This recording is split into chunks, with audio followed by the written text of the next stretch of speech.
Welcome to EveryPhotoPro. We're going to be doing high ISO imagery without flash inside of an aquarium in this particular video. And it's very important for me to bring this one up because I have been a part of the Salt and Pepper Association of Photography a little too long and allowed for an old bias against having high ISO imagery happen for the better half of 15 years.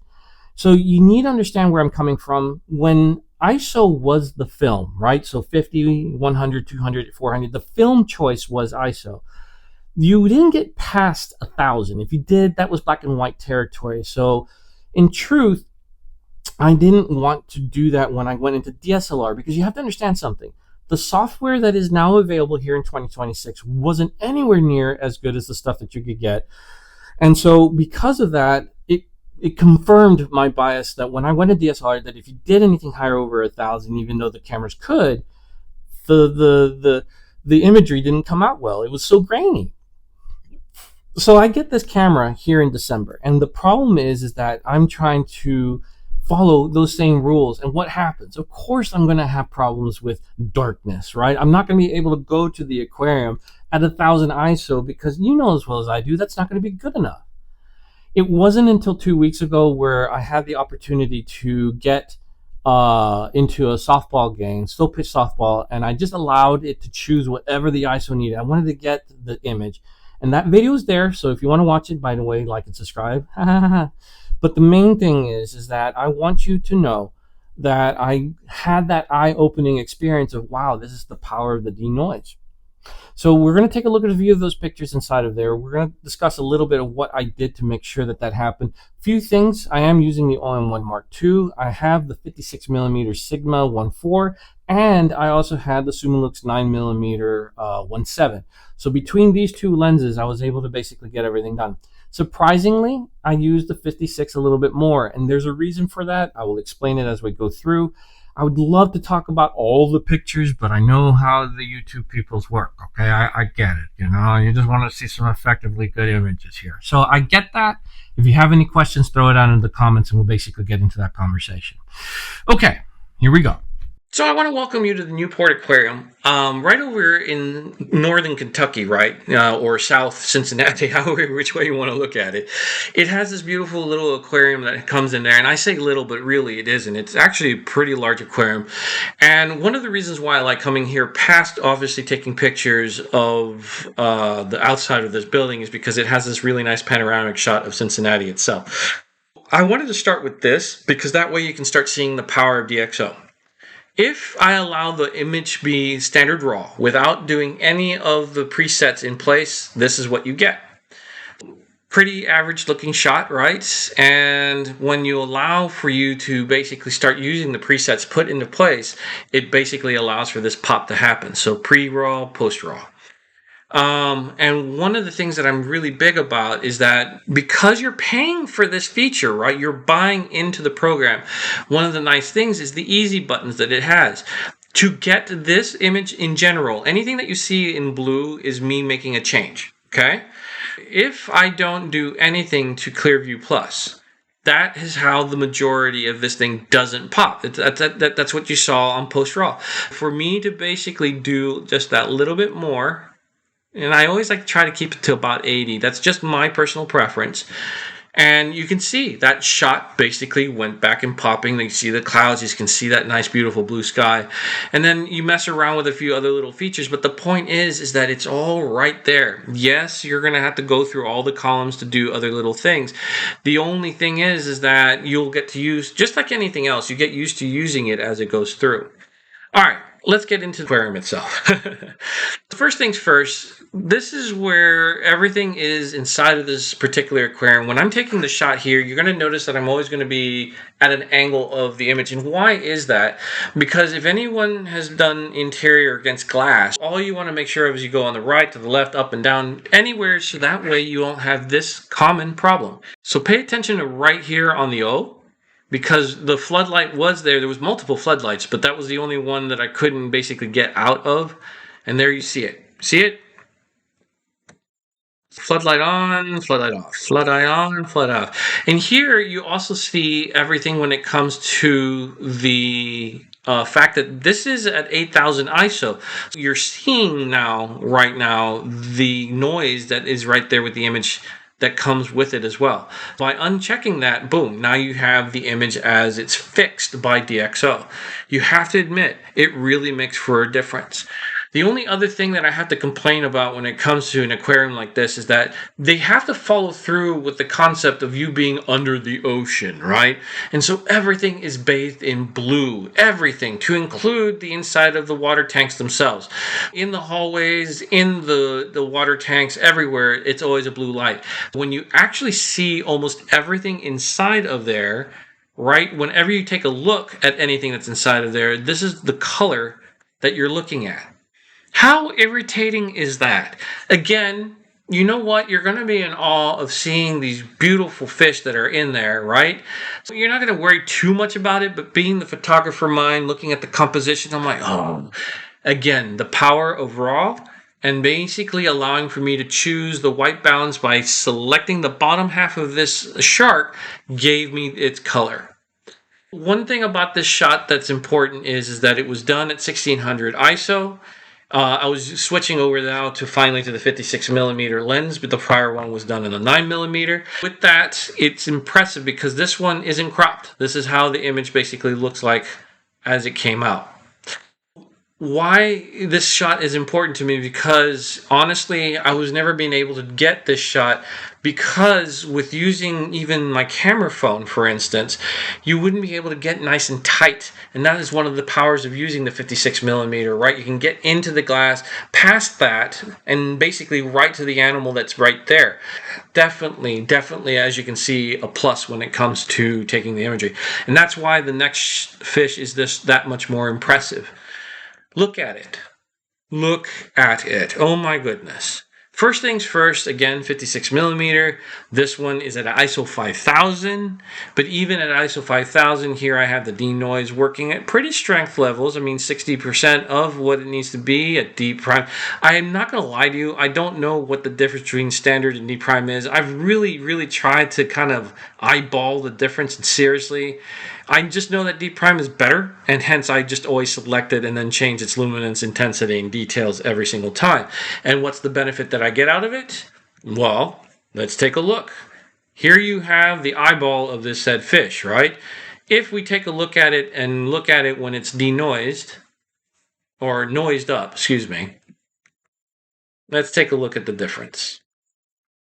Oh, by the way, and also changing the light too, because look at it. It's so ugly at that blue light hue. You can see it in the eye right there. You can see the noise. Fixed. All noise done. Fixed. You have to admit, it makes for the picture. Right here, you know what? I'm done. Have a nice day. You know what? Don't forget to like and subscribe. Seriously, look at this. And it's poster quality, man. It is totally poster quality imagery, because with this, basically, I'm saving it at 20 megabytes. You look at the scales right there, right down the bottom. I wouldn't be disappointed with this. Now, moving along, this is going to be one of my favorite images right here. And the reason why is because look at it. 32,000K ISO. 32,000K ISO of this crocodile. They have this exhibit where they have an albino crocodile, and then they have a bunch of little babies around there as well. It's impressive that I was able to get this shot because it was kind of like, down and right. But again, one of the benefits of the 56mm is that it can capture things at a distance and with the low light capabilities. And again, 32,000K, that's pretty high. I would have freaked the frick out. I would have been like, oh no, this is going to be horrible. Look at this image. It's great. Do you see the noise? I don't. But again, I maximized it. I'm not going to fib. I maximized the living hell out of it. If I turned it off, right? If I turned off that noise, this is the image that you would see. Right here. I like doing it right there at the scales because you'll see it mostly in the dark areas. Boom. Look at it. Oh my goodness. Pocketed noise everywhere. Denoised. And look at that image. Who doesn't like jellyfish? I like jellyfish. 32,000K also for this. 32,000K for this jellyfish. And I kind of pretty much, yep. Again, ClearView, I almost go to this thing every single time. I almost guarantee. But you're also going to see that I fooled around with blacks, and there's a reason for this. So remember when I said that you have to make sure that you take the picture at an angle, right? And the nice thing about jellyfish is that, you know, because of how they do things, it doesn't really matter how you shoot them, you're always going to capture them. This image right here is actually a perfect example of why you want to avoid doing it directly across. And I'm going to show you right here by doing this right here. Watch. Look on the bottom right over here. There you have it. You see that right there? Yeah. By changing black, make it that little bit darker, they pop out. The bells come out better because of that, you know, live view feature that comes with the DxO program. And you also have the denoise capability that's come into play, because when you look at it, it is pretty noisy, right? You see the noise that's on the bell of the jellyfish right over here. You have to admit, world of a difference better when it comes to doing that imagery. All right.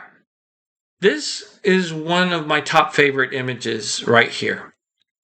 And why not? Look at it. It is impressive. It is, wow. You have this lone shark in this big, you know, oceanic looking image.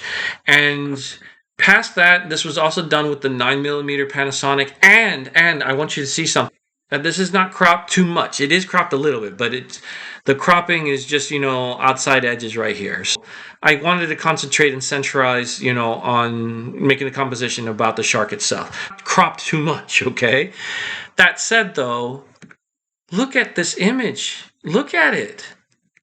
I am so very happy. And you're noticing, honestly, that blueness that's still in there, right? This one was a little tricky because picking white on this, yes, I kind of try to aim at the bottom of the shark, but this is not as easy, so you have to kind of fool around with the lever, honestly. But let me show you what this image looked like pre-DxO, and basically in RAW. And it's going to blow your mind. I honestly thought it was trash because of this. Wow. Right? Look at this. I was like, I was disappointed initially because I thought to myself, wow, it's not going to work. And it wasn't that horrible. I mean, it's 6400 ISO, right? I'm finally saying that's not bad. The shot was still at 125, you know, the aperture was at 3.2.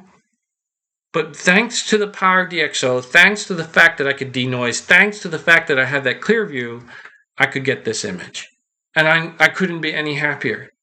This is a fantastic shot of the shark basically right there in the water. And as clear as it is, it's clear as a bell, considering. Can I do a little bit better next time? Absolutely. And I am going to try to aim for that the next time around. But that said, though, you have to admit, wonderful, wonderful shot.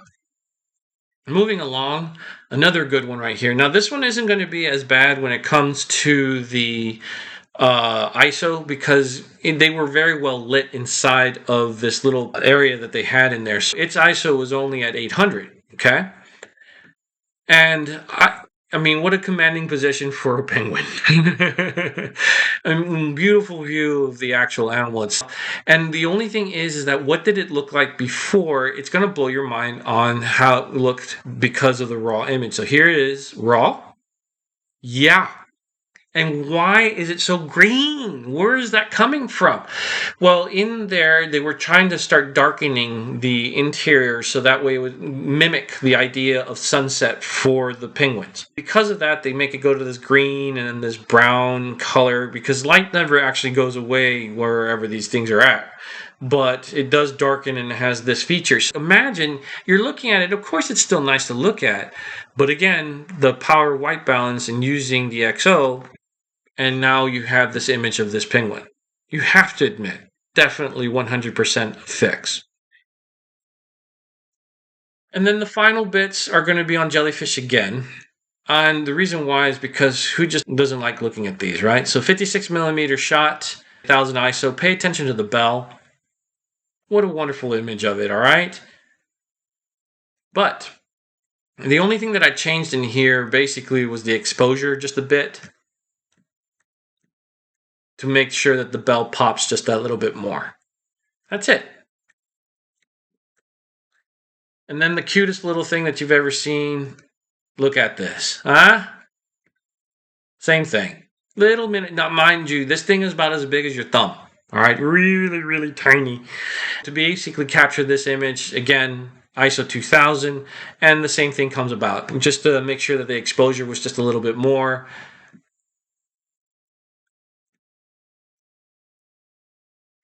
Now, I will point out that I cropped this image pretty well, I guess. There was another one down here, and you can see that there was an image of one down as well in that specific area. This is actually 3 of them right here, but it kind of looks like a shadow, doesn't it? Of course it's not, because you can see the difference when you're looking at the tentacles. Even then, though, what a wonderful shot of one of these little small suckers basically doing what they are. And again, like I said, strong on the ClearView Plus. And here you have DeepPRIME basically doing its job, so at 70%. Okay. Where are we going with this? High ISO or high ISO imagery without flash can definitely be done. Just allow for the camera to basically work, and then the only thing is that you're going to have to make sure, you notice that my shutter was set at 125. The fish aren't moving that fast, but they were moving enough where I wanted to make sure that I froze them down. The other thing, and I'll be honest, I was trying to allow for ISO to be high. I was trying to force it for once. I was trying to do the opposite of what I normally would think would be good. And yet it came out with those imagery. Cannot be disappointed with what I saw. All I want you to know is that, can you do high ISO imagery using the OM-1 Mark II? Absolutely. Using DxO and or using OM Workspace.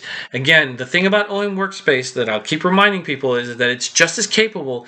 It has a fantastic denoising that's automatic. While DxO, you have to tell it to denoise. And OM Workspace, it's automatic. They already do the interlacing inside of there. Big plus on their part. Bingo. Is the denoise still better with DxO? And the answer is yes. And it's faster too. That said, again, it's just a matter of dollars and cents. You want to save some pennies, use the OM Workspace. If you want to spend a few pennies, but you want to keep it within your wallet over the month, because with DxO you only have to buy once, then you can go that route as well. If you have any questions, throw it out to EveryPhotoPro. Always want to make sure that you get your like and subscribe. And more than anything, if you have any little details that you want me to bring up, I'm more than happy to talk about them. I'm still a small channel trying to grow. Thank you very much.